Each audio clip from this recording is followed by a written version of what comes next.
시청자 여러분 안녕하십니까? 더 뉴스 시작합니다. 잠시 3,000명대를 기록하던 코로나 확진자 수가 다시 5,000명대를 기록했습니다. 확진자는 감소 추세지만 아직 위중증 환자 수는 1,000명대를 이어가고 있는데요. 당정은 거리 두기 연장에 대한 공감대가 있다고 밝혔습니다. 잠시 후에 전문가와 짚어보겠습니다. 제2의 군함도라 불리는 일본 사도광산이 유네스코 세계유산 추천 후보로 선정됐습니다. 일제강점기 조선인 강제 노역이 있었던 만큼 우리 외교부는 개탄스러운 상황이라며 철회를 촉구했는데요. 일본의 세계유산 등재 욕심부터 산적한 한일 현안, 전문가 화상으로 연결해 분석해보겠습니다. 먼저 오늘의 주요 뉴스부터 전해드립니다. 이재명 민주당 후보는 현 정부의 부동산 정책은 실패한 것이 분명하다며 실패했으면 원인을 제거하고 바꿔야 한다고 말했습니다. 다주택자 양도세 중과유예 공약에 대해서는 현 정부가 계속 반대하면 다음 정부에서라도 실행하겠다고 밝혔습니다. 윤석열 국민의힘 후보는 야당 정치인과 언론인 등의 통신 자료를 무더기로 조회한 공수처에 대해 반드시 책임을 묻겠다고 말했습니다. 윤 후보는 공수처가 과거 권위주의 정권 시절 정보기관의 역할을 하고 있다며 국민과 민주주의를 위협하는 공수처 사찰을 용납할 수 없다고 강조했습니다. 열린민주당이 민주당과의 통합을 결정하는 전당원 투표에 들어간 가운데 민주당은 열린민주당의 투표가 끝난 뒤 당원 투표를 하기로 했습니다. 다음 달 중순쯤 합당이 완료되면 의석은 172석이 됩니다. 코로나19 위중증 환자가 1,151명으로 또 역대 최다를 기록했습니다. 신규 확진자는 5,000명대를 기록했고 오미크론 변이 감염자는 하루 사이 100명 넘게 늘었습니다. 오미크론 확산 여파로 유럽 주요국에서 코로나19 신규 확진자가 최다를 기록했습니다. 프랑스와 영국은 신규 확진자가 각각 18만 명과 13만 명에 육박해 종전의 최다 기록을 크게 넘어섰습니다. 정부가 직접 도심 재개발을 주도하는 도심복합사업 첫 대상 지역 7곳이 확정됐습니다.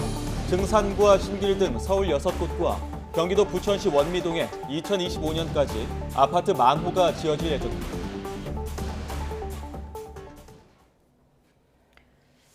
국민의힘 내용 속에 이재명 민주당 대선 후보는 이낙연 전 대표와 공식 일정에 나서며 원팀 행보에 들어갔습니다. 윤석열 국민의힘 후보는 대구와 경북을 방문해 보수 표심을 다잡는 가운데 국민의힘은 내분 봉합에 박차를 가하고 있습니다.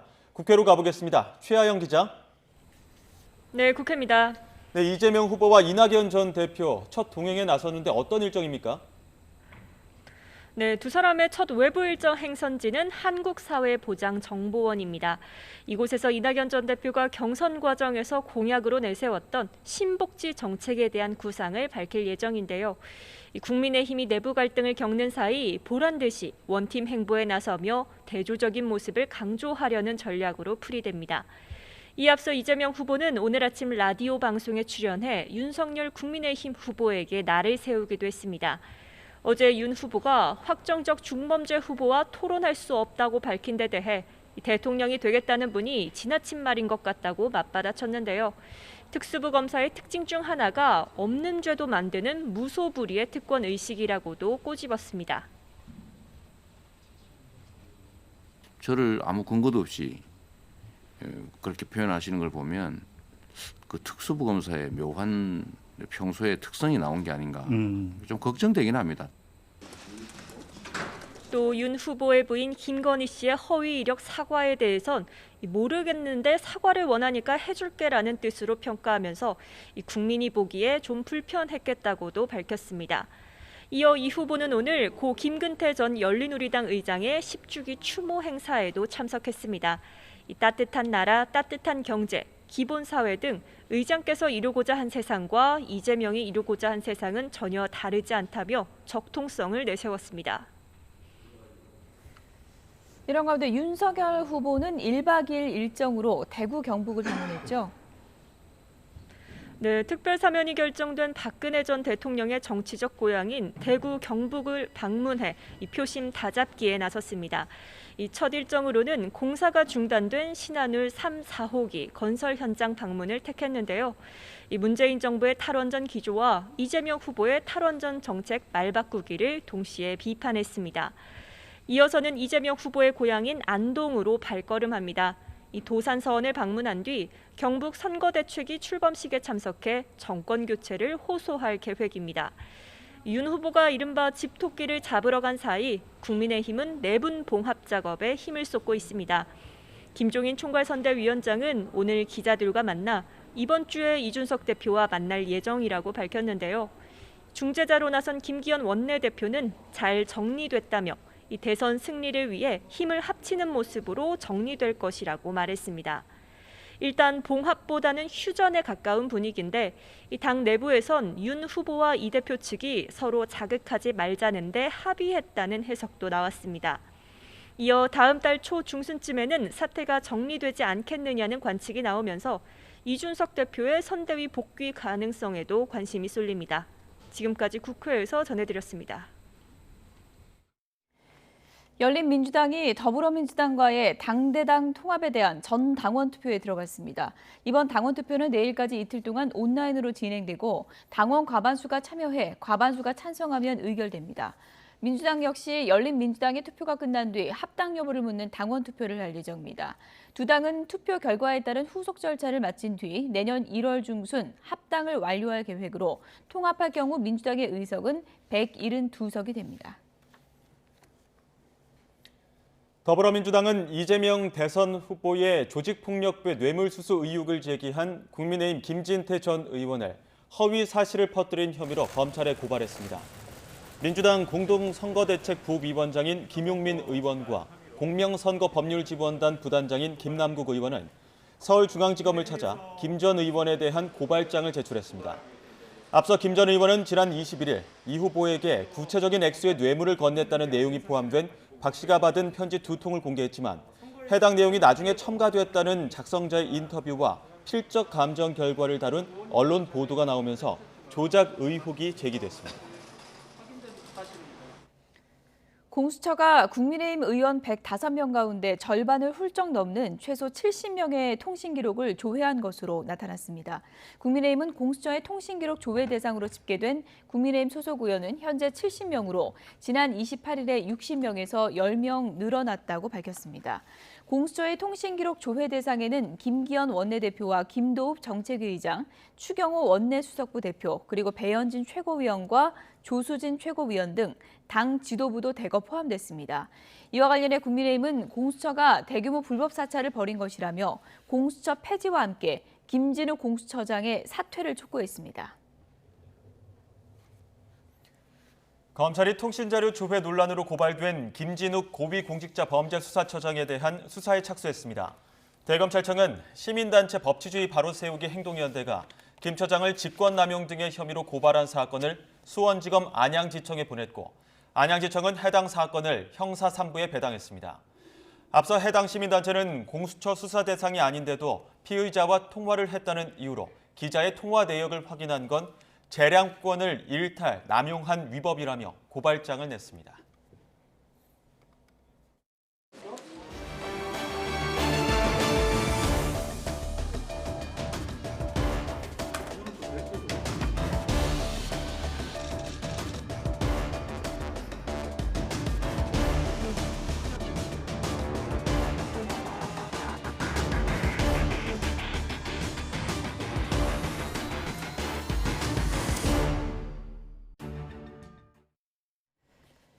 코로나 확진자 수 추이가 최근에 감소세에 접어들었지만 위중증 환자가 1,150여 명으로 또 역대 최다를 기록했습니다. 국내 오미크론 변이 감염자도 하루 사이에 100명 넘게 늘었습니다. 취재기자 연결합니다. 최명신 기자. 네, 최명신입니다. 네, 확진자 수 오늘은 5,000명대였죠? 네, 오늘 0시 기준 코로나19 신규 환자는 어제보다 1,544명 늘어난 5,409명입니다. 휴일 영향으로 어제 3,000명대까지 내려갔었던 게 평일 검사 건수가 늘어나면서 다시 급증한 것으로 보입니다. 다만 방역수칙 강화에 따른 영향으로 일주일 전인 지난 22일과 비교하면 2,000여 명 적은 숫자입니다. 하지만 위중증 환자는 여전히 심각한 상황입니다. 위중증 환자는 전날보다 49명 늘어난 1,151명으로 또다시 최다치를 기록하며 9일 연속 1,000명대를 유지했습니다. 사망자는 36명 늘었습니다. 신규 환자 감염 경로를 보면 국내 발생이 5,283명, 해외 유입 사례가 126명입니다. 국내 발생을 지역별로 보면 수도권에서 3,786명으로 전체의 71.7%를 차지해 여전히 유행을 주도하고 있습니다. 국내 오미크론 변이 감염자는 109명 늘어 누적 558명입니다. 오미크론 감염자가 하루 100명을 넘기기는 이번이 처음입니다. 신규 감염자 가운데 해외 유입이 69명, 국내 감염이 40명입니다. 어제 오후 5시 기준 수도권 중환자 전담 병상 가동률은 하루 전보다 2.4%포인트 떨어져 78.7%를 기록했습니다. 전국 중환자 병상 가동률도 74.9%로 전날보다 1.8%포인트 떨어졌습니다. 코로나19 확산세가 둔화하면서 병상 배정도 대기자 없이 바로바로 이루어지고 있습니다.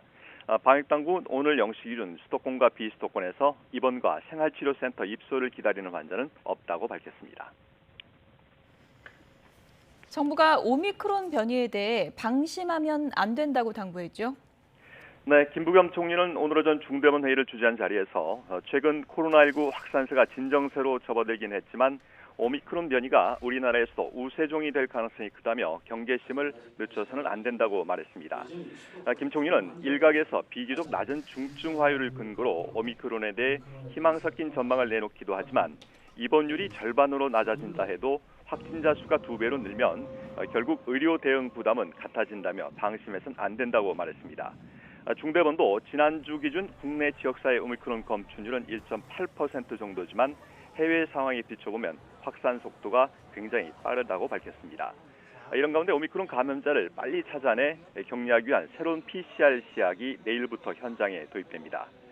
김 총리는 다음 주부터 적용할 새로운 방역 조치와 관련해선 일상회복지원위원회를 포함해 각계의 목소리와 전문가 의견을 듣고 신중하게 결론을 내릴 것이라고 덧붙였습니다. 조정 방안 발표는 이번 주 금요일 중대본 회의에서 이루어질 예정입니다. 지금까지 사회부에서 YTN 최명순입니다. 강화된 거리 두기에 방학 기간까지 겹치다 보니까 대학가의 상인들은 영업난이 심각합니다. 학생들도 줄었지만 주된 수입원인 외국인 관광객들의 발길이 끊기면서 아예 문을 닫는 가게들이 속출하고 있습니다. 현장 취재기자 연결해서 상황 들어보겠습니다. 황보혜경 기자. 네, 서울 이화여대 앞 거리에 나와 있습니다. 네, 대학가 풍경이 요즘 한적해졌다고 하던데 점심시간도 그렇습니까?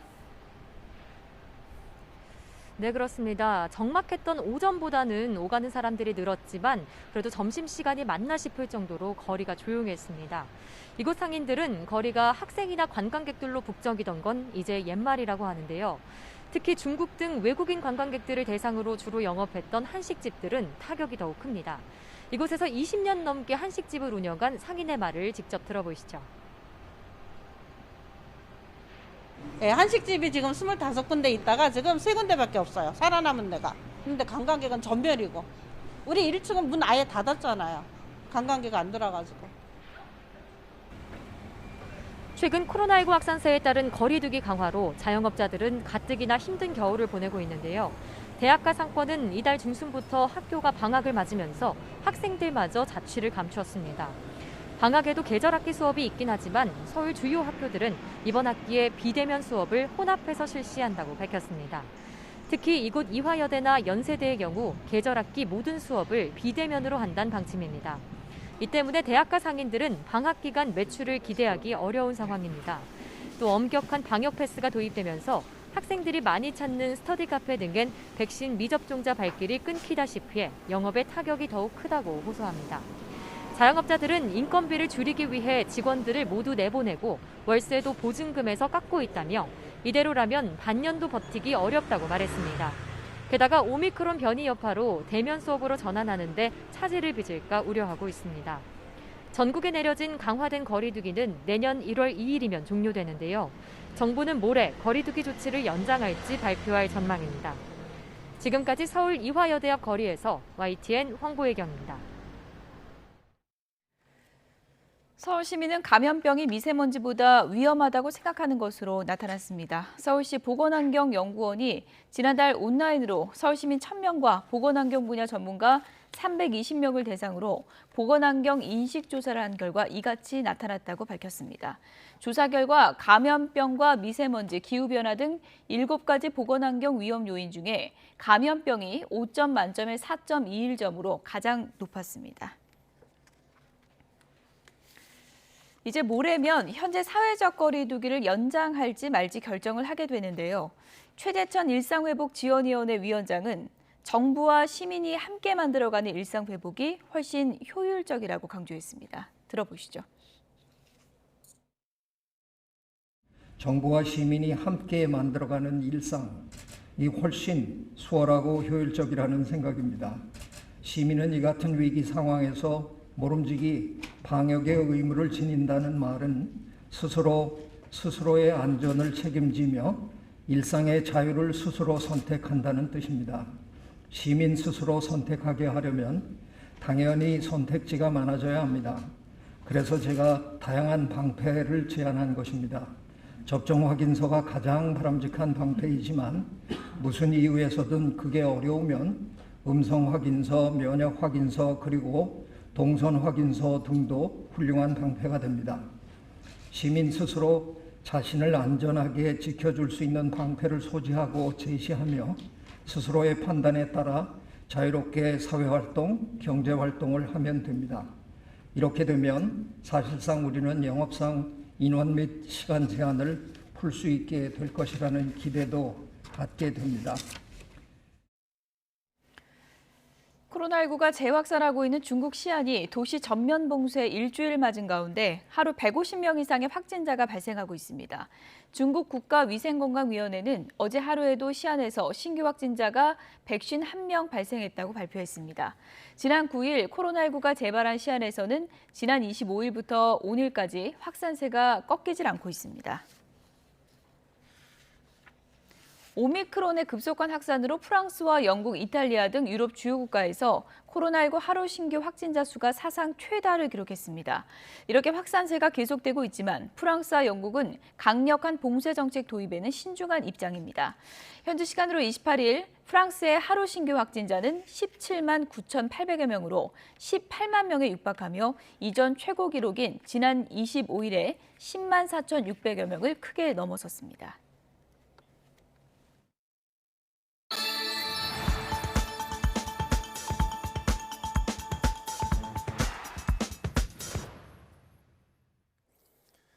검찰이 성남시장 재직 시절 고 김문기 성남도시개발공사 개발 1처장을 몰랐다고 언급했다가 고발된 이재명 더불어민주당 대선 후보에 대한 수사에 착수했습니다. 서울중앙지방검찰청은 시민단체 사법시험준비생 모임이 이 후보를 공직선거법상 허위사실 공표 혐의로 고발한 사건을 공공수사 2부에 배당했습니다. 앞서 해당 시민단체는 이 후보가 성남시장 재직 시절 김 처장과 9박 11일 동안 해외 출장을 다녔는데도 모르는 사이라고 발언한 건 제3자가 보기에 명백한 허위 사실이라며 고발장을 냈습니다. 박범계 법무부 장관이 윤석열 국민의힘 대선 후보의 부인 김건희 씨 수사 관련 발언에 대해 수사 가이드라인을 준 게 아니라며 직접적인 정보를 보고받지 못했다고 해명했습니다. 박 장관은 오늘 법무부에서 열린 법조기자 간담회에서 관련 발언 내용은 있는 그대로 받아들여달라며 검찰총장의 수사 지휘가 배제돼 있어 구체적이고 직접적인 정보를 보고받지 못한다고 밝혔습니다. 앞서 박 장관은 지난 26일 방송 인터뷰에서 김 씨가 도이치모터스 주가 조작 사건에서 전주로서 상당한 금액이 참여돼 있다며 검찰이 국민적 의혹에 합당한 결론을 내야 한다고 말했습니다. 올해 1월부터 10월까지 자연 감소한 인구가 지난해 1년 누적치를 넘어섰습니다. 통계청이 오늘 발표한 10월 기준 인구 동향을 보면 올해 10월까지 누적 자연 감소는 33,250명으로 지난해에 3만 2천여 명을 넘어섰습니다. 통계청은 올해 누적 자연 감소 인구가 4만 명대에 이를 것으로 내다봤습니다. 출생아보다 사망자가 더 많은 인구 자연 감소는 지난 2019년 11월 이후 24개월째 이어지고 있습니다. 정부가 직접 주도하는 도심 재개발, 도심 복합 사업의 첫 대상 지역 7곳이 발표됐습니다. 서울 증산과 신길, 방학역 주변 7곳 등인데요. 오는 2025년까지 모두 10,000호가 공급될 예정입니다. 취재기자 연결합니다. 강정규 기자. 네, 경제부입니다. 네, 정부가 이번에 도심 복합 사업지로 선정한 지역 구체적으로 전해주시죠. 네, 정부가 확정한 7곳 가운데 6곳이 서울에 있습니다. 사업구역이 가장 넓은 곳은 은평구 증산 4구역입니다. 6호선 증산역 주변 16만 제곱미터에 달하는 부지인데요. 정부는 이곳에 모두 4천여 가구의 신축 아파트를 공급하겠다는 계획입니다. 이 밖에 신길 2구역, 방학역, 연신내역과 쌍문역, 동측, 서측이 각각 선정됐습니다. 나머지 서울 밖 한 곳은 경기도 부천시 원미동 일대입니다. 정부는 서울 6곳에 8,400여 가구, 경기도 부천에 1,600여 가구 등 모두 10,000호를 2025년까지 입주시키겠다는 목표입니다. 네, 현재 정부가 주도하는 주거정비 사업이 많은데 이번에 발표된 도심 복합 사업은 구체적으로 어떤 사업이죠? 네, 오늘 발표한 도심 복합 사업은 3080 플러스 주택 공급 방안, 이른바 2사 대책의 핵심입니다. 정부 주도의 재개발 사업이라고 보면 되는데요. 기존의 민간 재개발과의 가장 큰 차이점은 조합의 유무입니다. 민간 조합이 끌고 가는 민간 재개발과 달리 정부가 토지주들에게 동의를 받고 부지를 매입한 뒤 조합 설립 없이 지구계획 지정부터 분양까지 모두 직접 진행합니다. 정부가 추진하는 재개발인 만큼 절차를 대폭 간소화해 시간이 획기적으로 단축될 수 있다는 장점이 있습니다. 기존 민간주도 재개발의 경우 지구 지정 뒤 분양까지 평균 13년이 걸리는데요. 정부의 도심복합 사업은 2년 6개월밖에 걸리지 않는다는 게 국토교통부의 설명입니다. 기존 재개발 대비 10년을 단축시켜 주요 도심에 질 좋은 아파트를 공급하겠다는 겁니다. 이 밖에도 주민들에게 민간 시공사 선정권을 부여하고 저렴한 분양가를 제공하는 등 각종 혜택을 줄 방침입니다. 국토부는 이번에 본지구로 선정된 7곳의 설계 경모와 시공사 선정 등 신속한 후속 절차를 거쳐 내년 말에는 사전 청약을 진행하겠다는 계획입니다. 지금까지 경제부에서 전해드렸습니다. 올해 국내 증시에서 주가가 가장 많이 오른 종목은 위메이드 맥스로 올해 1,499.31% 오른 것으로 나타났습니다. 한국거래소에 따르면 올해 첫 거래일인 1월 4일부터 어제까지 유가 증권 시장과 코스닥을 통틀어 상승률이 가장 높은 종목은 위메이드 맥스였고 2위는 1,244.38% 급등한 에디슨 EV, 3위는 846.06% 오른 위메이드가 차지했습니다. 위메이드 자회사인 위메이드 맥스는 블록체인 게임 전문 개발사로 1월 4일 종가 기준 2,895원에서 어제 46,300원까지 뛰어올랐습니다. 올해 1월 4일부터 어제까지 국내 증시에서 하락폭이 컸던 종목들은 바이오 관련 주식이 많았던 것으로 나타났습니다. 한국거래소에 따르면 올해 가장 하락폭이 컸던 종목은 코스닥 시장의 자한바이오로 97.84% 하락한 것으로 나타났습니다.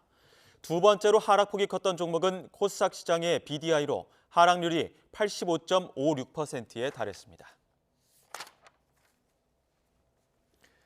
일본의 일제강점기 조선인 강제 노역지였던 니가타현의 사도광산에 유네스코 세계문화유산 등재를 추진하고 있습니다. 앞서 군함도를 세계유산으로 등재할 때도 역사를 제대로 알리겠다는 약속을 지키지 않았던 일본인데요. 이영채 게이센여대 교수와 이 문제 자세히 짚어보겠습니다. 교수님 나와 계십니까? 네, 안녕하세요. 네, 안녕하십니까? 사도광산 제2의 군함도라고 불리지만 국내에서는 잘 알려지지 않은 곳인데요. 일단 어떤 곳인지부터 설명 부탁드립니다. 네, 여기는 일본 니가타시에서 서쪽으로 약 70km 떨어진 섬인데요. 아시아 태평양 전쟁 시기에 미쯔비시 광산이 관리했던 지역입니다. 약 1,000명 이상이 넘는 조선인이 강제 노역을 했었고 여기에는 장시간 노동이라든지 그리고 임금을 지불받지 못한 이러한 현황들이 현지 조사에서도 밝혀지고 있습니다. 예, 지금 사도광산에서 강제 노역한 조선인도 1,140명 정도로 추정된다고 이제 밝혀져 있는데 월급도 제대로 주지 않았다 이런 내용들이 교수님 앞서 말씀하신 것처럼 일본의 공문서에도 발견이 된 거죠? 네, 그렇습니다. 원래 여기는 현지 시민단체 조사에서도 열악한 노동 환경이 있었고 또 조선인들의 건강 문제가 많았죠. 니가타 현에 강제 동원된 조선인들 중에 가장 많이 배치된 곳이 이 사도광산입니다.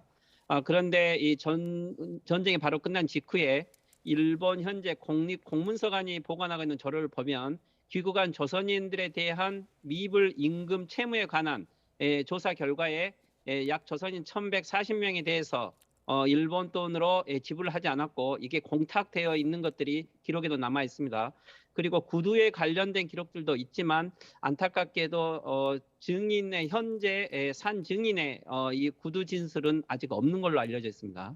예. 지금 일본도 이렇게 뭐 공문서에도 내용들이 나와 있다 보니까 논란을 좀 의식을 하고 있는 것 같습니다. 유네스코에 서류를 제출할 때 사도광산의 역사적 의미를 1600년대에서 1800년대로 한정을 했거든요. 이게 이제 일제강점기였던 1900년대 초중반은 뺀 건데 조선인 강제노역 사실을 외면하려 했다 이런 비판도 나오거든요. 네, 원래 이 시설은 에도 시대 도쿠가와 막부에 처음으로 개발이 되었고 메이지 시대가 되어서 이게 좀 더 본격적인 개발이 되고 1910년 한일 강제 합방 전으로 조선인들이 동원됐죠. 이번에 등록 기간을 이 에도 시대 전으로만 이걸 한정하고 있어서 조선인 강제 노역 문제로 등록이 되지 않은 것을 우려하는 것 같습니다. 예. 하지만 이러한 등록들은 실제 역사적 가치와 현재적 가치를 동시에 고려하기 때문에 이러한 꼼수가 통할 수 있을지 조금 더 지켜봐야 될 것 같습니다. 예.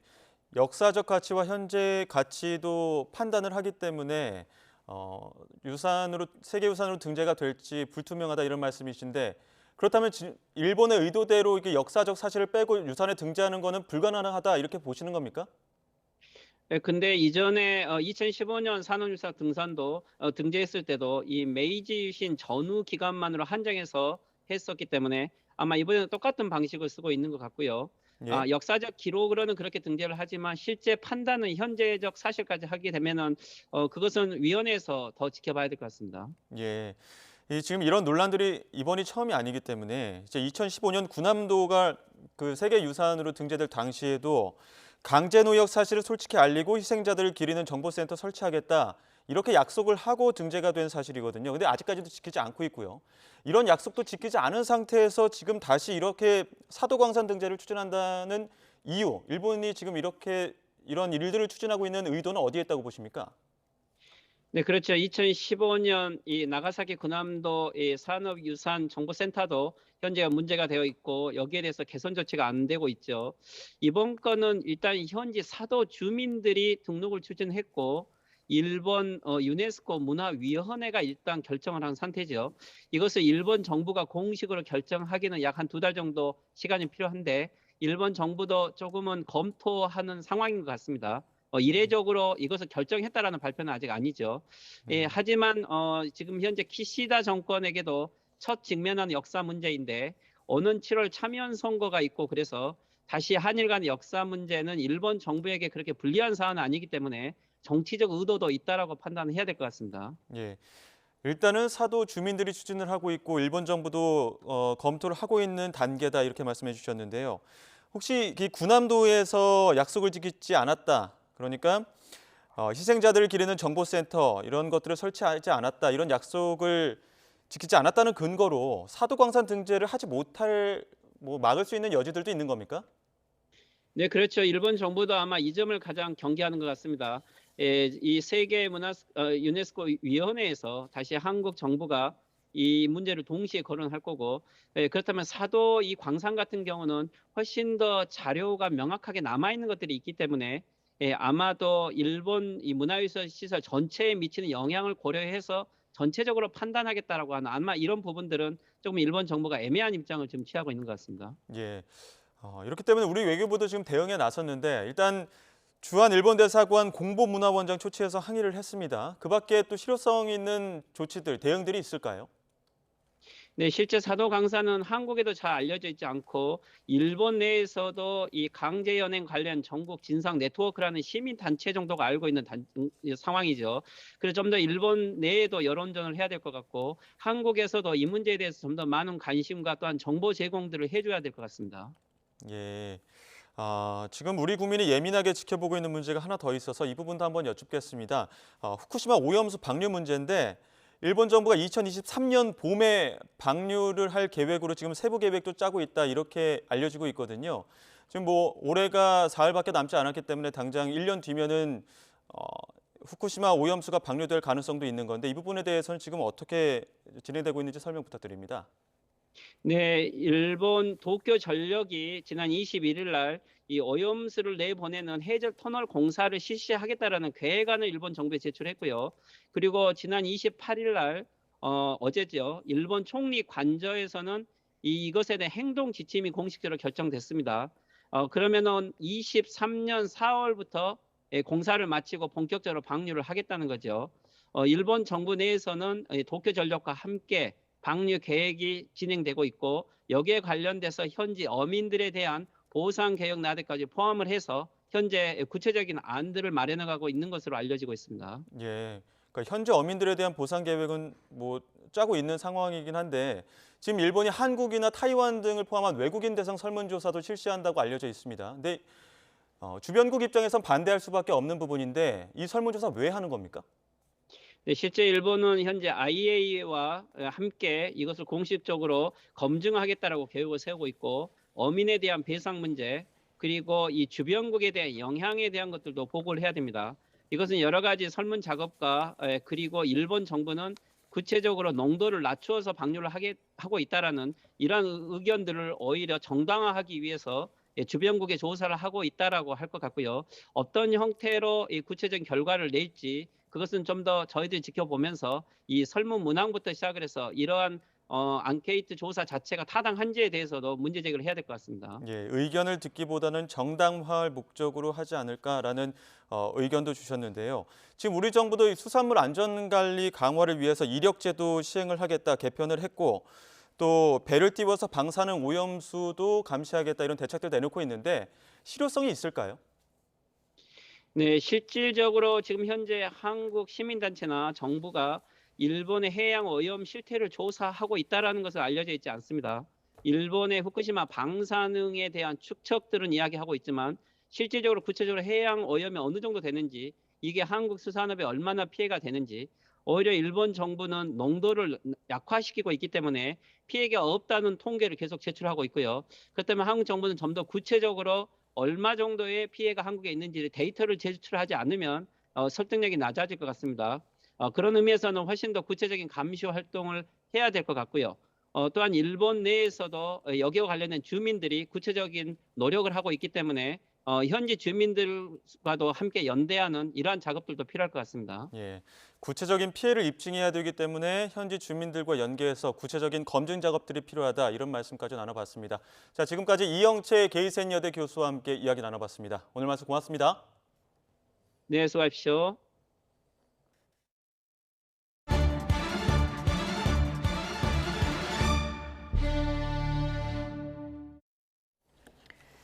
충남 공주 교도소에서 40대 수용자가 온몸에 멍이 든 채 숨졌는데요. 상습적인 폭행이 있었다는 진술이 나왔습니다. 또 이 재소자가 숨지기 전 가족들에게 동료 수감자의 계좌로 영치금을 넣어달라고 한 사실도 드러났습니다. 이상곤 기자의 보도입니다.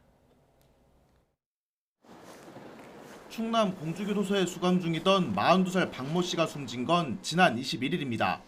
숨진 박 씨의 몸 곳곳에서는 멍자국이 발견됐고 국가수 1차 부검 결과 갈비뼈 골절 등 폭행 흔적이 나온 것으로 전해졌습니다.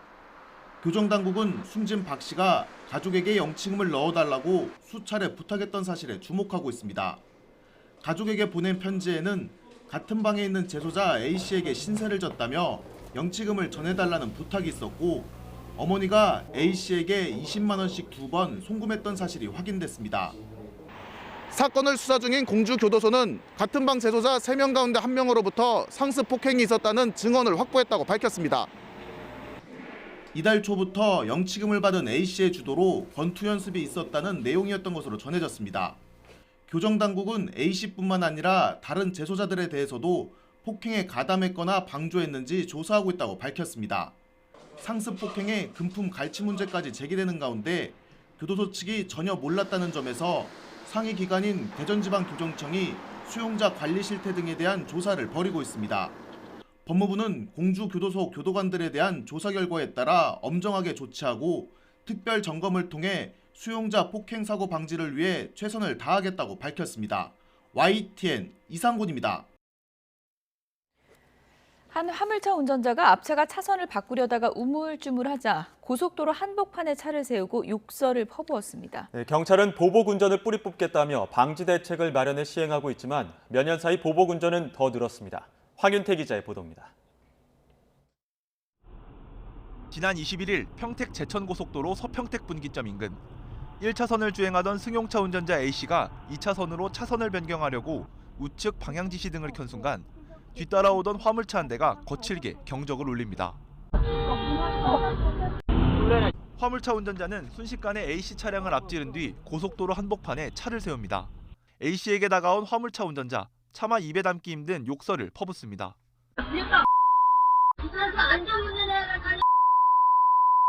그럼 미리 들어와야 될 거 아니야. 화물차 운전자는 앞서가던 차량이 차선 변경을 늦게 했다는 이유로 고속도로 한복판에 차를 세우고 욕설하며 위협했습니다. 보시다시피 이곳 고속도로는 대형 화물차들이 많이 지나는 곳이라 자칫 큰 사고가 날 수 있는 위험한 환경이었습니다. A씨는 당시 상황만 생각하면 지금도 아찔해진다고 토로합니다. 지금 전혀 운전대도 못 잡고 있고 잠자면 이 말이 막 생각이 나요. 그래서 잠도 제대로 못 자고 우선은 좀 두려움이 있는 것 같아요. 화물차 운전기사의 행위는 전형적인 보복운전으로 형사처벌받을 수 있는 명백한 범죄에 해당합니다.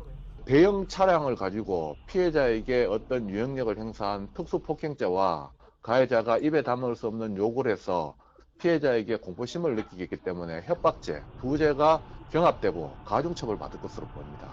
경찰은 지난 2016년부터 보복운전 가해자가 구속될 경우 면허를 취소하고 불구속 입건될 경우 면허를 100일 동안 정지하는 등 보복운전 방지 대책을 내놨습니다.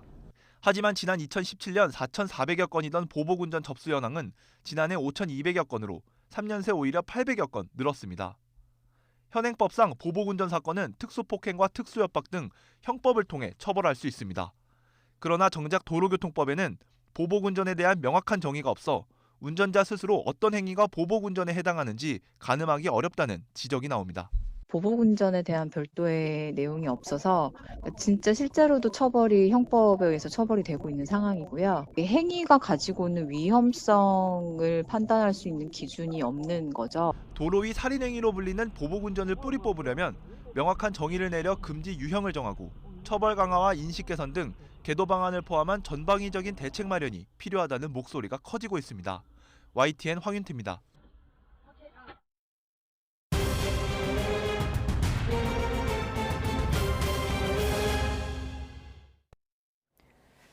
네, 코로나19 치료제가 코로나 사태 게임 체인저로 주목을 받고 있죠. 네, 먹는 치료제에 대한 다양한 궁금증 그리고 코로나19 상황까지 정재훈 가천대 의대 예방의학과 교수와 함께 이야기 나눠보겠습니다. 어서 오십시오. 네, 안녕하세요.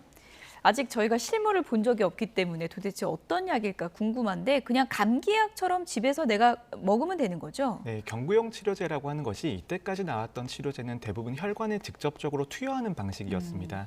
하지만 이번에 나온 약제는 마치 감기약처럼 입으로 먹는 형태로 되어 있고요. 그리고 3알 정도로 구성이 되어 있기 때문에 어떠한 상황에서도 좀 쉽게 복용하실 수 있는 그런 형태로 되어 있습니다. 네. 가장 중요한 부분이 효과일 텐데 어느 정도 효과를 볼 수 있는 겁니까?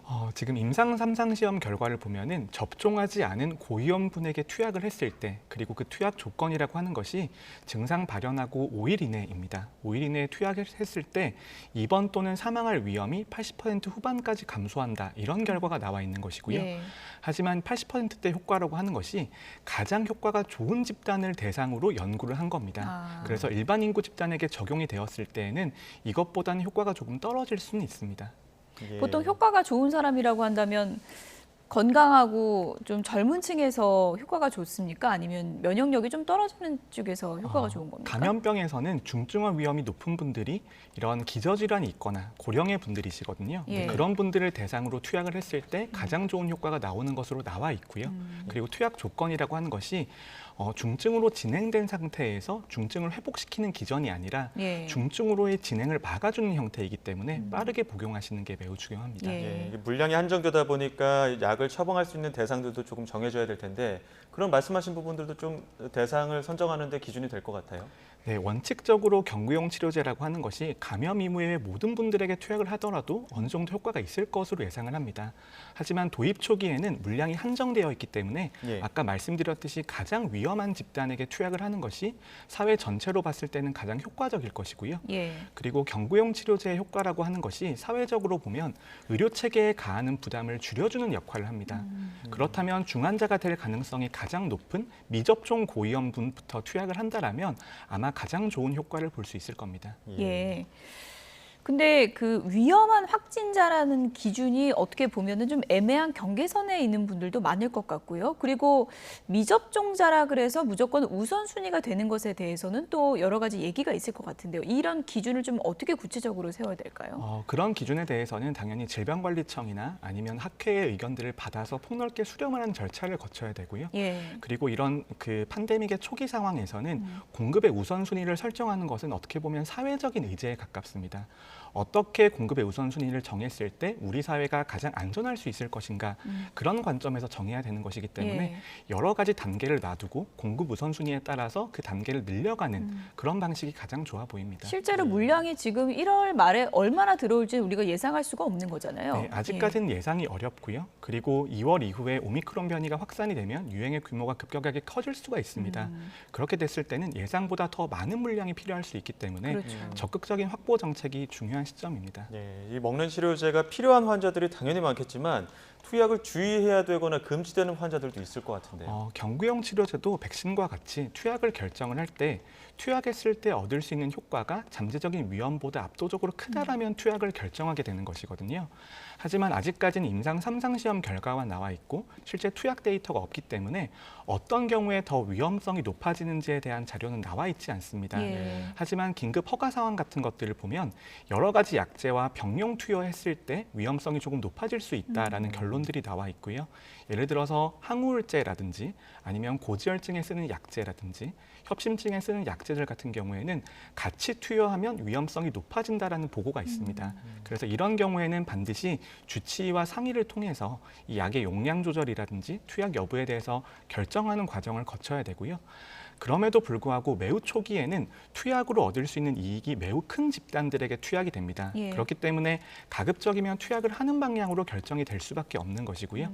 거기에 있어서 이런 여러 가지 주의사항들이 주치의와의 상담을 통해서 해결해 나갈 수 있는 요소라고 봅니다.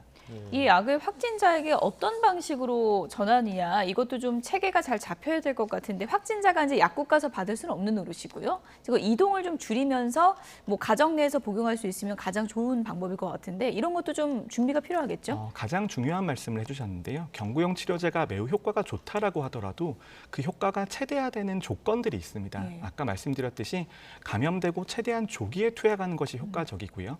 그리고 감염 후에 최대한 조기에 투약하기 위해서는 역학조사 체계도 그대로 유지가 되어야 됩니다. 그래야지 접촉자를 추적을 하면서 확진자를 찾아가면서 투약을 할 수 있거든요. 그리고 재택 치료를 한다라고 하더라도 이 약을 제때 잘 전달하는 시스템을 만들어내는 것이 매우 중요한데 지금 이미 재택 치료 시스템이 어느 정도 정비가 되고 있기 때문에 재택 지원 물품들을 전달하는 과정에서 이 약제들이 같이 전달이 된다라면 아무래도 도움이 될 것으로 보이고요. 하지만 그 과정에서 의료진과의 상담이 필수적인 요소입니다. 그렇기 때문에 의료진과의 상담을 할 수 있는 소통 경로라든지 창구 같은 것들을 마련해 두는 게 매우 중요할 겁니다.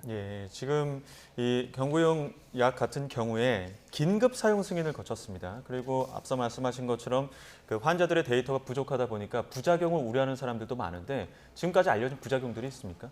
경증 부작용들이 대부분이고요. 그리고 임상 3상 시험 결과를 보면 실제 약을 드신 분과 위약을 드신 분의 발생률이 거의 비슷했습니다. 그렇다라고 하는 것은 경증 이상 반응에 있어서는 특별한 문제가 없을 가능성이 높다라는 의미이고요. 그럼에도 불구하고 백신에서 봤던 것처럼 임상 3상 시험에서는 발견되지 않았던 매우 드문 빈도의 이상 반응이 드러날 수는 있습니다. 그렇기 때문에 이런 모니터링 체계라든지 이상 반응에 대해서 보상하고 그리고 감시하는 체계들을 잘 만들어 나가는 것이 매우 중요한 요소입니다. 지금 이제 긴급 승인이 난 건 팍스로비드 코로나 이제 화이자 치료제인 거고요. 머크 사건은 아직 승인 안 난 거죠? 네, 몰루피라비르 같은 경우에는 아직까지 긴급 승인까지는 나와 있지 않습니다. 두 개의 약제에 큰 차이가 있는데요. 경구용 치료제고 바이러스의 증식을 억제하는 기전을 가지고 있다는 측면에서는 동일하지만 아무래도 머크사의 제품 같은 경우에는 임상 3상 시험에서 중증화율을 떨어뜨리는 정도가 매우 낮은 것으로 나왔습니다. 그렇다면 긴급 승인의 요건은 투약을 해서 얻을 수 있는 이익이 잠재적인 피해보다 크다라는 그런 판단이 있어야 되는 것이거든요. 하지만 머크사의 제품 같은 경우에는 그 경계선에 걸쳐 있다라고 볼 수 있고요. 그렇기 때문에 긴급 승인이 조금 더 늦어지고 있다 이렇게 보시면 될 것 같습니다. 예, 지금 당국에서도 오미크론 변이가 우세종이 될 것이다 이런 예측들도 하고 있고요. 그러다 보니까 그 파이자사가 개발한 팍스로비드가 오미크론에도 좀 변이에 효과적일 것이다 이런 의견들이 나와서 조금 더 희망적인 관측들이 나오고 있거든요. 아무래도 경구용 치료제 같은 경우에는 지금 지속되는 변이에는 대응 가능성이 조금 높다라고 볼 수 있습니다.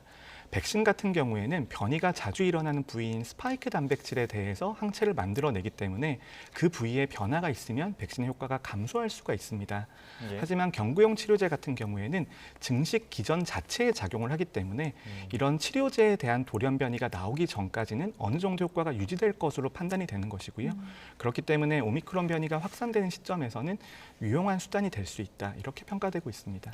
오미크론 변수가 남아있긴 하지만 일단은 지금 확진자 수가 조금은 감소 추세에 접어든 것 같거든요.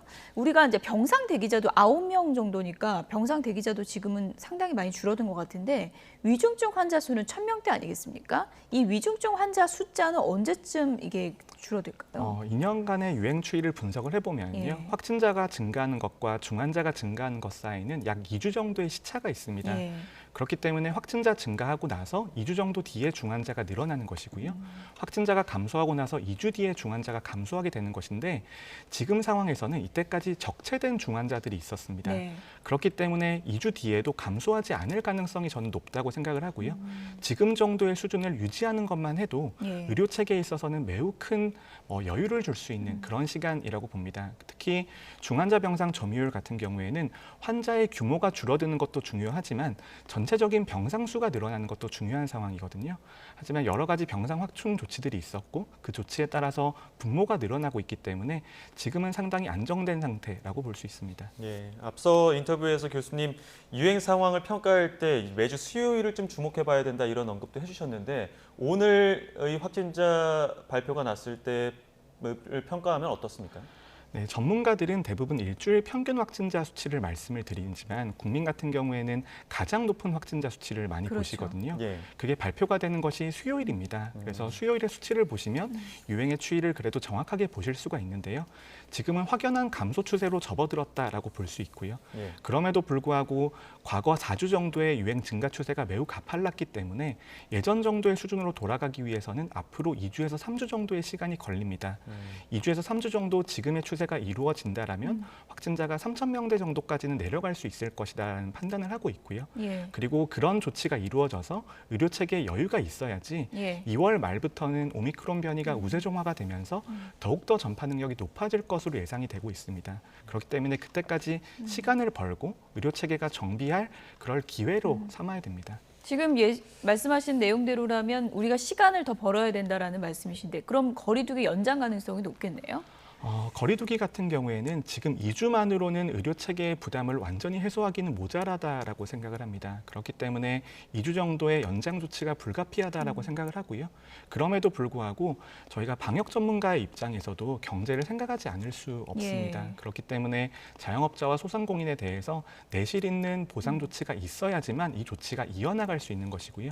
이런 사회적인 신뢰가 없다라면 오미크론 변이가 급격하게 확산했을 때 다시 한번 긴급 조치들이 나올 수가 있습니다만 그때에 있어서 국민의 참여를 담보할 수 없다라고 봅니다. 지금 국민들 입장에서는 이 거리두기가 언제쯤 풀릴까 이런 것들도 굉장히 큰 관심일 텐데 교수님 말씀하신 것처럼 2, 3주 뒤에는 한 3,000명대로 떨어진다 이렇게 좀 예측을 하셨습니다. 과연 이 거리두기를 연장하지 않고 좀 완화를 시킨다고 한다면 그 기준이 되는 시점은 언제쯤으로 판단하십니까? 그런 시점을 정하기는 매우 어렵다고 생각을 하고요. 저는 팬데믹에 있어서 가장 중요한 것이 같은 실수를 반복하지 않는 것이라고 생각을 합니다. 단계적 일상회복 1단계에서 저희가 했던 실수가 무엇이었냐면 백신의 효과 감소에 대해서 적극적인 조치가 없었다라는 것과 그다음에 단계적 일상회복에 있어서의 속도가 너무 빠르게 진행되었다라는 측면이 있거든요. 그렇다면 지금의 긴급 멈춤 조치가 2주가 더 연장된다라고 하더라도 그 다음에 완화에 있어서는 예전보다 속도는 조금 더 천천히 갈 필요가 있다라고 봅니다. 예, 신중하게 결정해야 될 부분이니까 앞으로 좀 추이를 봐야 되는 것 같고요. 오미크론 얘기를 좀 해보면 물론 우리가 방심하면 안 된다. 정부에서 이제 강조는 하고 있는데 외신 같은 데 분석을 보면 코로나가 감기로 가는 1단계일 수 있다. 이런 또 전망도 있더라고요. 어떻게 보십니까? 그런 전망이 우리나라에서는 조금 이르다고 생각을 합니다. 변이 바이러스를 평가를 할 때는 3가지 요소를 보셔야 되는데요. 첫 번째는 자체적으로 전파 능력이 얼마나 높아지는지를 보셔야 되고 예. 백신의 효과를 얼마나 회피하는지를 보셔야 되는 게 2번째이고 마지막으로는 중증화율의 변화가 있는지를 살펴보는 예. 게 매우 중요합니다. 하지만 앞서 말씀드린 2가지 같은 경우에는 오미크론 변이가 매우 전파력이 높고 백신의 효과를 떨어뜨린다는 사실은 증명이 되어 있습니다. 그렇죠. 그리고 이번 주에 들어서서 중증화율에 대한 데이터들도 나오고 있는데요. 근데 그 데이터를 살펴보면 영국에서는 오미크론 변이가 유행을 하면서 중환자실이나 사망할 가능성이 매우 떨어지는 것으로 나오고 있습니다. 예. 크게 보면 70% 정도까지 떨어진다라고 볼 수 있는데요. 근데 그 수치가 나온 배경을 살펴보면 백신 접종의 효과이거나 과거에 코로나19에 감염되었다가 오미크론에 재감염된 사람들의 효과가 매우 큰 것으로 나옵니다. 그렇다면 우리나라에 있어서는 과거에 코로나19에 감염되었던 사람들의 비율이 유럽이나 서구 국가들보다는 훨씬 낮은 수준이기 때문에 중증화율의 감소 정도가 서구권만큼은 크지 않을 수 있다라고 볼 수 있고요. 그렇다면 전파력은 2배 이상 높아진 상태에서 예. 중증화율이 20에서 30% 정도 감소한다라고 하더라도 실제적인 중환자 숫자나 사망자 숫자를 보면 이전보다 훨씬 더 늘어난 것처럼 보일 수가 있습니다. 예. 그렇기 때문에 우리나라에서는 조금 더 신중하게 접근을 해야 된다고 봅니다. 변이 자체가 엄청 약하고 이런 게 아니라 백신을 많이 맞은 상황이기 때문에 이전보다는 우리가 중증화율이 낮아지는 것이다. 이렇게도 볼 수 있는 건가요? 백신의 효과도 분명히 있고요. 예. 또 하나는 변이가 많이 이루어지면서 예전에는 코로나19에 한번 감염되었으면 재감염되는 사람들의 비율이 매우 낮았습니다. 지금의 영국 데이터를 보면 전체 오미크론 감염자 중에 약 10% 정도가 과거에 코로나19에 확진된 이력이 있었고요. 그리고 전체적인 숨어있는 감염자까지 고려하면 전체 감염자 중에 약 20% 정도까지는 재감염으로 판단할 수 있는 요소가 있습니다. 예. 하지만 그런 부분이 우리나라에선 없기 때문에 중증화율의 감소가 생각보다 크지 않을 수 있다는 것이죠. 예, 지금 어찌됐든 저희가 가장 할 수 있는 최선의 방법은 백신 접종일 텐데 정부도 백신 접종을 12세 미만으로 확대하는 방안도 검토하고 있습니다. 그런데 여러모로 고려해야 될 것들도 많고 학부모들도 설득이 필요할 것 같은데 이 부분은 어떻게 보십니까? 저는 12세 미만 접종에 대해서는 과학적인 근거와 평가가 추가적으로 필요하다고 생각을 합니다. 지금 시점에서는 오미크론 변이가 유행을 하고 있는데 지금 아이들이 접종을 시작을 해서 2차 접종을 완료할 시점이 되면 사실상 오미크론 변이가 우세종이 될 가능성이 높습니다. 예. 그렇다면 2회 접종을 한다라고 하더라도 감염 예방 효과에 있어서는 이전보다는 효과가 많이 감소할 수 있기 때문에 이런 편익이 감소하는 부분에 대해서 과학적으로 평가가 이루어져야지 접종 결정을 할 수 있다라고 생각을 하고요. 우리나라에서도 많은 전문가들이 이 부분에 대해서 평가를 진행을 하고 있습니다. 예. 여기까지 정리하겠습니다. 지금까지 정재훈 가천대 의대 예방의학과 교수였습니다. 오늘 고맙습니다. 네, 감사합니다.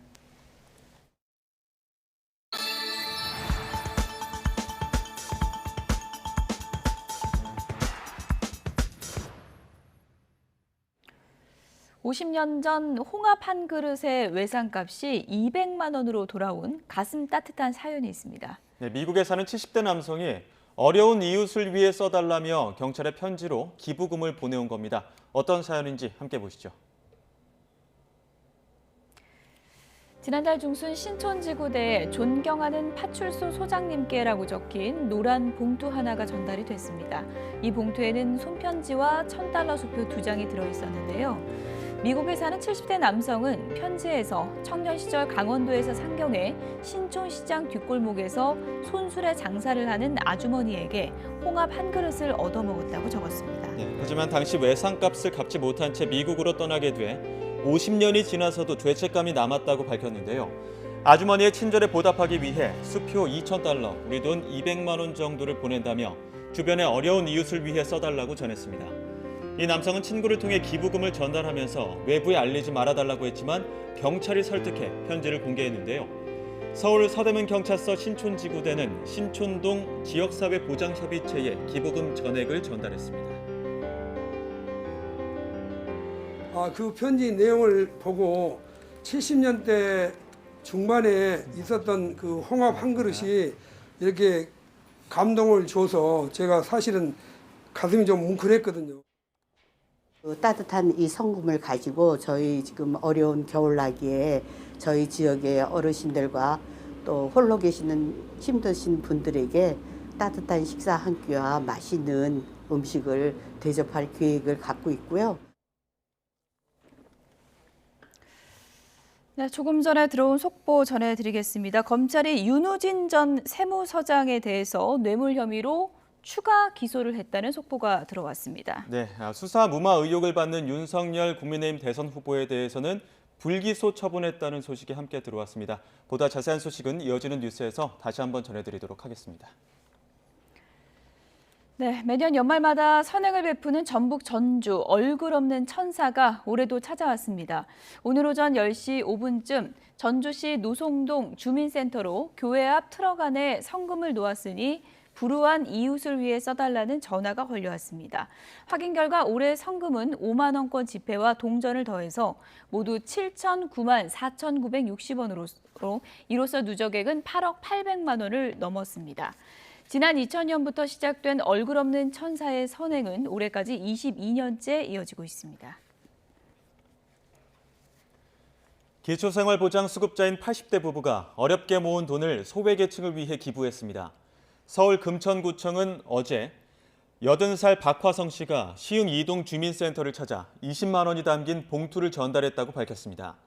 박 씨 부부는 매달 지원받는 기초생활수급비 44만 원을 1년 동안 아껴 20만 원을 모은 것으로 알려졌습니다. 청각장애를 앓고 있는 박 씨는 나보다 더 어렵게 사는 장애인들에게 도움을 주고 싶어 돈을 모았다며 앞으로도 매년 전달하고 싶다고 말했습니다. 조 바이든 미국 대통령이 몇 달 내로 북한과 관련한 위기에 직면할 수 있다는 미국 언론의 전망이 나왔습니다. 미국 인터넷 매체 악시오스는 현지 시간으로 28일 바이든 행정부 들어 김정은 북한 국무위원장이 비교적 조용한 행보를 보이고 있지만 그렇다고 북한이 덜 위험한 것은 아니라며 이같이 전했습니다. 브루스 클링너 미국 헤리티지 재단 선임 연구원은 악시오스에 김 위원장이 내년에 중대 도발이나 매력 공세 혹은 양쪽을 혼합한 방식으로 바이든 대통령의 어젠다에 끼어들 수 있을 것이라고 밝혔습니다. 이어 그 시기는 내년 3월 한국 대선 이전이 될 가능성이 있다고 대답했습니다. 한국의 텔레비전 산업을 둘러싸고 글로벌 스트리밍 업계의 콘텐츠 쟁탈전이 펼쳐지고 있다고 월스트리트 저널이 보도했습니다. 월스트리트 저널은 현지 시각 28일 차기 오징어 게임을 찾아서 한국의 TV쇼를 놓고 전쟁 중인 스트리밍 서비스들이라는 제목의 기사를 통해 이같이 진단했습니다.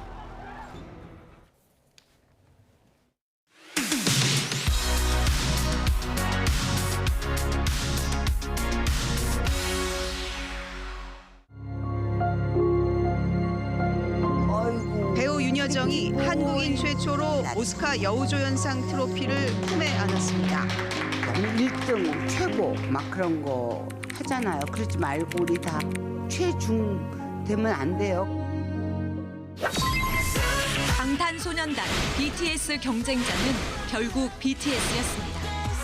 올해의 아티스트 상을 받았습니다. 사랑해요 BTS 현상은 K-팝 전체로 퍼지고 있습니다. 무궁화 꽃이 피었습니다입니다. 오징어 게임이 인기를 끌면서 패러디 열풍도 이어지고 있습니다. 지옥은 넷플릭스 전 세계 시리즈 1위를 차지했습니다. 새로운 세상에 오신 여러분 환영합니다. 23,181점의 문화재와 미술품을 아무 조건 없이 국가에 기증하였습니다. 인왕제색도, 황소 등 한국 예술사를 대표하는 걸작들입니다. 이건희 기증관이 서울 종로구 송현동에 세워지는 것으로 결정됐습니다. 개막 첫날에만 350억 원어치 매출을 올렸습니다. 구매하시는 연령층이 많이 낮아진 편이고요. 고가의 미술품 소유권을 나눠 갖는 이른바 분할 투자 방식입니다. 조그만하게라도 가질 수 있다는 개념이 생겨가지고 다들 관심이 많습니다.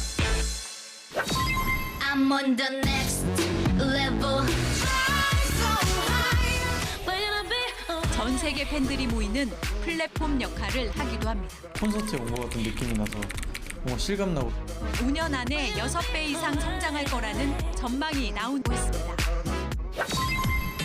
OTT, 온라인 동영상 서비스가 시장을 장악해버렸습니다. 영화를 저 혼자 봐도 아무런 부담감이나 이런 게 없어서 좋았어요. 극장 공연 매출은 급감했습니다. 단계적 일상 회복 첫날, 1년 만에 되찾은 풍경입니다. 코로나19 확산세의 일상 회복을 멈추고 제한됐습니다. 코비드는 사라지고 영화는 계속 살아남게 될 거라고 믿습니다.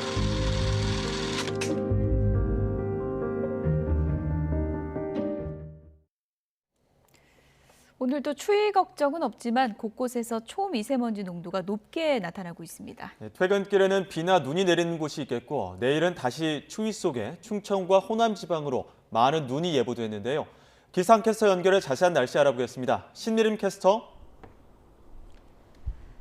네, 하늘공원에 나와 있습니다. 네, 오늘도 추위 대신 미세먼지라고요. 네, 추위가 주춤하자 어김없이 연일 미세먼지가 말썽입니다. 특히 호흡기에 더 해롭다고 알려져 있는 초미세먼지 농도가 높아서 공기가 답답하게 느껴지고 있는데요. 현재 서울의 초미세먼지 농도는 55 마이크로그램으로 평소보다 2~3배가량이 짙어져 있습니다. 오늘 호흡기 약하신 분들은 장시간의 야외 활동은 조금 자제하시는 게 좋겠고요. 나오신다면 미세먼지용 마스크를 착용하시는 게 좋겠습니다. 현재 대기가 정체된 데다가 또 중국발 스모그까지 유입되면서 계속해서 공기가 탁한 곳이 있습니다. 이 미세먼지는 내일 오전까지 곳곳에서 나쁨 수준을 오르내리겠고요. 내일 오후에 찬바람에 밀려서 점차 해소가 되겠습니다. 남은 한 주간 눈비 소식도 잦겠습니다. 오늘 저녁까지 중부와 경북 북부에 1에서 3cm의 눈이 내려 쌓이겠고요. 내일은 울릉도와 독도에 최고 20cm, 충남과 전북에도 최고 10cm의 폭설이 쏟아지겠습니다. 내일부터는 다시 찬 공기가 밀려오며 날씨가 추워지겠습니다. 경기 북부와 강원도에는 한파특보가 내려진 가운데 내일 서울의 아침 기온은 영하 7도, 대관령은 영하 13도 선까지 떨어지겠고요. 남부지방도 대부분 영하권으로 내려가겠습니다. 낮 기온도 서울이 영하 1도, 대전이 2도, 광주와 대구 4도 등으로 종일 쌀쌀하겠습니다. 올해 마지막 날인 금요일에는 영하 10도를 밑도는 세미탄파가 찾아오겠고요. 새해 첫날에도 강추위가 이어질 전망입니다. 당분간은 내리는 눈비로 인해서 도로도 많이 미끄러울 것으로 보이니까요. 보행자와 운전자 모두 교통안전에 유의하셔야겠습니다. 지금까지 하늘공원에서 YTN 신미림입니다. 국민의힘 내용 속에 더불어민주당은 보란듯이 원팀 행보를 이어가고 있습니다. 윤석열 후보는 오늘 보수 텃밭인 TK 대구 경북으로 향했는데요. 잠시 후 여야 선대위 의원 2분과 대선 상황 짚어보겠습니다. 2부로 돌아오겠습니다.